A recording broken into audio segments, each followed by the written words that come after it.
হাইলাকান্দি জেলার অন্যতম গুরুত্বপূর্ণ একটি সড়ক বিগত 4.5 বছর ধরে বন্ধ। রেল কর্তৃপক্ষের সিদ্ধান্তে বারোনামি রেল ক্রসিংয়ের দুপাশে খুঁটি পুঁতে যান চলাচল বন্ধ রাখা হয়েছে। এর ফলে হাজার হাজার মানুষকে প্রতিদিন চরম দুর্ভোগ পোহাতে হচ্ছে।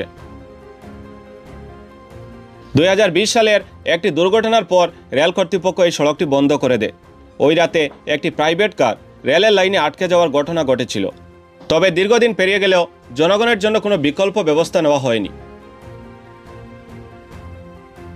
এই গ্রামীণ পূর্ত সড়কটি হাইলাকান্দি থেকে শিলচর যাওয়ার অন্যতম সহজ এবং কম সময় সাপেক্ষ পথ। এটি হাইলাকান্দি 6 নং জাতীয় সড়কের আলগাপুরের চিপরসাঙ্গন থেকে বকরিয়ার বারোনামি বাবুরবাজার হয়ে করিমগঞ্জ শিলচর জাতীয় সড়কে সংযুক্ত হয়। এই সড়ক বন্ধ থাকায় স্থানীয়দের ভোগান্তি চরমে পৌঁছেছে। স্থানীয় বাসিন্দাদের দাবি, রেল কর্তৃপক্ষ আন্ডারব্রিজ নির্মাণের কাঠামো তৈরি করলেও এলাকাটি বন্যাপ্রবণ হওয়ায় বর্ষাকালে সেটি ব্যবহার অনুপযোগী হয়ে পড়বে। তারা লেভেল ক্রসিং বা ওভারব্রিজ নির্মাণের দাবি জানালেও রেল কর্তৃপক্ষ কার্যকর কোনো পদক্ষেপ নেয়নি। শনিবার কাটলিছড়ার বিধায়ক সুজামুদ্দিন লস্কর স্থানীয়দের ডাকে সাড়া দিয়ে ঘটনাস্থল পরিদর্শন করেন। আন্ডারব্রিজের কাঠামো পরিদর্শন করে এবং এলাকাবাসীর বক্তব্য শুনে তিনি দ্রুত সমাধানের আশ্বাস দেন। দেখেন, আমি আজকে এই বারোনামি এরিয়ায় এই রেল ক্রসিংয়ে এসেছি। এখানে মানুষের যে বক্তব্য পেয়েছি তাতে আমার একটি দুঃখ লাগছে যে আসাম সরকার হোক, সেন্ট্রাল সরকার হোক, আসাম সরকার পিডব্লিউডি রাস্তা তৈরি করে আর সেন্ট্রাল গভর্নমেন্ট রেলওয়ে লাইন তৈরি করে। এই রেল লাইনটা কাটাখাল থেকে আমার কাটলিছড়া সমষ্টি হয়ে বৈরবী পর্যন্ত পেয়েছে। এইরকম 4-5টা জায়গায় পিডব্লিউডি রাস্তা বন্ধ করে সেন্ট্রাল গভর্নমেন্ট, রেল ডিপার্টমেন্ট মানুষকে হয়রানির মুখে পড়েছে।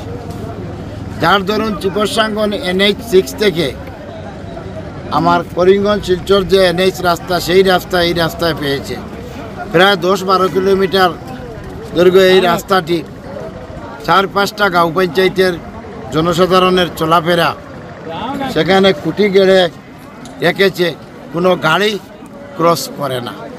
ওইখানে আপনারা দেখতে পাচ্ছেন যে নিচে রাখা হয়েছে, নিচে শুরু করে একটা কমিউনিকেশন করার জন্যে কী বা কারণে রেল ডিপার্টমেন্ট সেটা করেন। যার ধরুন আজকে জনসাধারণ আমাকে ডেকেছে, আমি এখানে এসে সম্পূর্ণ দেখেছি আর বলেছি মাননীয় ডিসি মহোদয় হাইলাকান্দিকে একটা দরখাস্ত আমি সহযোগে দেওয়া হবে। ডিসি মহাশয় সার্কেল অফিসার দিয়ে প্রসেস করে সেটা রেল ডিপার্টমেন্টে যাবে। আর আমি আসামের মাননীয় মুখ্যমন্ত্রীকেও সেই কথা বলবো, প্লাস চিফ সেক্রেটারি মালিগাঁও প্রত্যেক জায়গায় মেমোরেন্ডাম দেওয়া হবে। আমাদের এইখানে সাংসদ কৃপানাথ মালাজি, উনাকেও বলবো, উনারও রিকমেন্ডেশন নেব। কারণ আজকে আমরা যারাও এমপি হোক, বিধায়ক হোক, প্রতিনিধি আছি, আমরা যদি জনতার সুখ দুঃখ না বুঝি তো কে বুঝবে? তাই আমি ডিসি মহোদয়ের সঙ্গে দেখা করে বিস্তারিত তথ্য তুলে ধরব।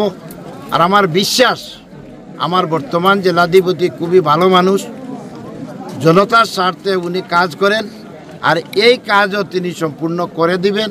আর বিধায়ক হিসাবে আমি দৌড়ঝাঁপ যত জায়গায় যাওয়ার যাব, আশা এই সমস্যার সমাধান হবে। যদি সেন্ট্রাল গভর্নমেন্ট ক্রসিং দেয় তবে বেশ ভালো, আর যদি না দেয় তবে হলে নিচে শুরু করেও যেটা সিস্টেম সেটাও করে দিলে এই জায়গাটি ফ্লাড এফেক্টেড এরিয়া। এইবারও ফ্লাডের সময় আমি এসেছি, প্রায় 3-4 মাস এখানের গ্রাম, গাঁও, দোকান, রেল, পিডব্লিউডি সবাই জলের নিচে থাকে, সব জলের নিচে থাকে। যার ধরুন ওনারা দাবি করতেছেন যে ক্রসিং হলে ভালো। আমি চেষ্টা করব ক্রসিংয়ের, যদি সেন্ট্রাল গভর্নমেন্ট ক্রসিং না দেয় তাহলে এটা হবে 100% আমি বিশ্বাসী। যদিও ফ্লাড হয়, কোনো সময় ফ্লাড না হলে 12 মাস উপভোগ করবে, আর ফ্লাড হলে কমসে কম 9 মাস এই পিডব্লিউডি রাস্তার আসা যাওয়ার ব্যবস্থা হবে। সেটাই আপনাদের মিডিয়া ভাইদেরও আমার ধন্যবাদ যে সেটা যেন আমাদের সেন্ট্রাল গভর্নমেন্টের আধিকারিকরা ও জেলা প্রশাসন, সার্কেল অফিসার সবাই যেন আমাদেরকে সাহায্য করে এই কাজটা সম্পূর্ণ করে দেয়। আচ্ছা, এখানে স্থানীয় বিধায়ক থাকার পরও আপনাকে এখানে আনা হলো, এই নিয়ে আপনি কি বলবেন? দেখেন, ওনারা বলছেন স্থানীয় বিধায়কও আগে চেষ্টা করেছেন, কিন্তু কোনো রেজাল্ট হয়নি। আমি আল্লাহর মেহরবানিতে যেটা চেষ্টা করি, আল্লাহর মেহরবানিতে সেটা কাজ সম্পূর্ণ হয়। তাই আমি এই কাজটাও আমার হাতে নিলাম আজকে থেকে।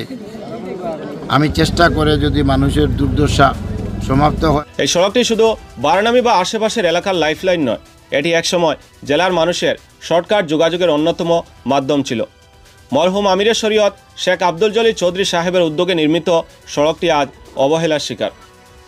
1643 দিন পেরিয়ে গেলেও জনগণের দুর্ভোগের কোনো সমাধান হয়নি।